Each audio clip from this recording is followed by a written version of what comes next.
Okay, so to use our web app, the first thing you have to do is go to VS Code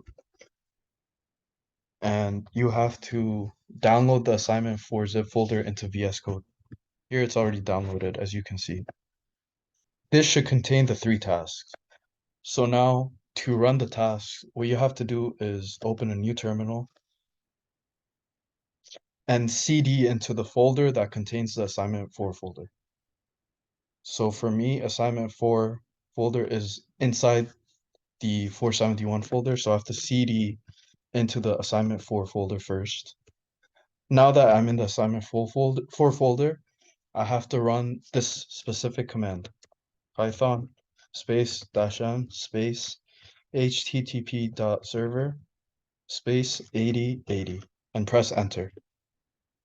Now the server is live and we can look at our visualizations.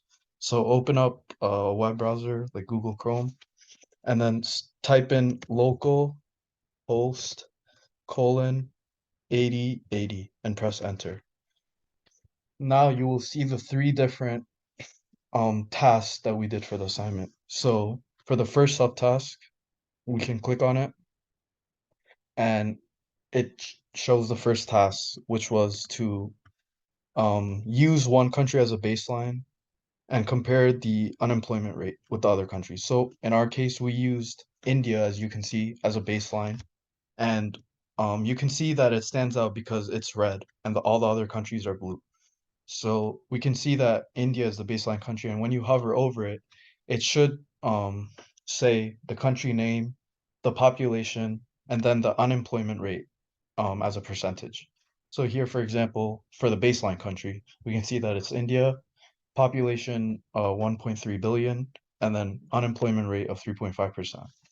And we can hover over any of the countries to compare it. So here, for example, Pakistan, United States. And also, if you notice that when we hover over the country, the data point goes from blue to orange. So that's, yeah. Um, yeah.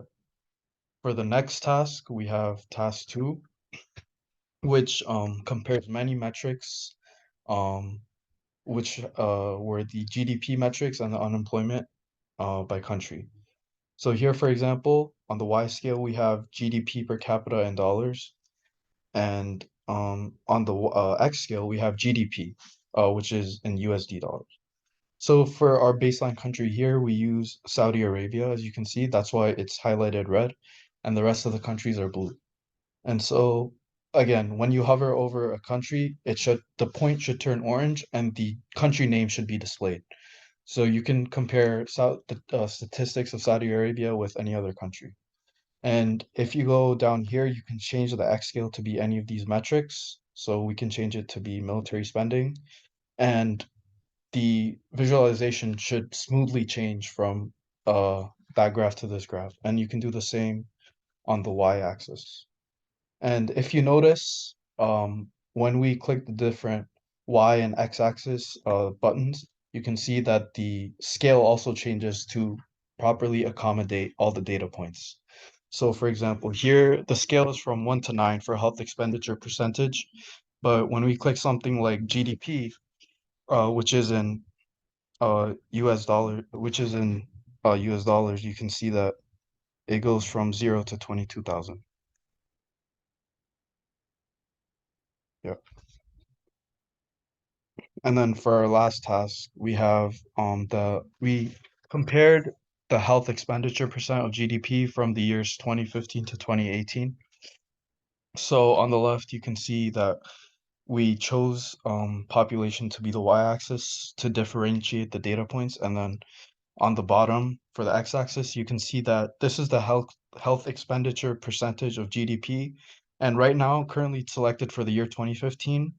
And then you can click the different years for the different to see the different graphs. And as you can see, the graph changes and shifts smoothly from uh, the data points correlating to that year. In this visualization also, when you hover over a point, the data point will turn orange and the country name will be highlighted. So for example, China up here, India. And for this visualization, we use United States as our baseline, and that's why it's colored red where the rest of them are blue. And yeah.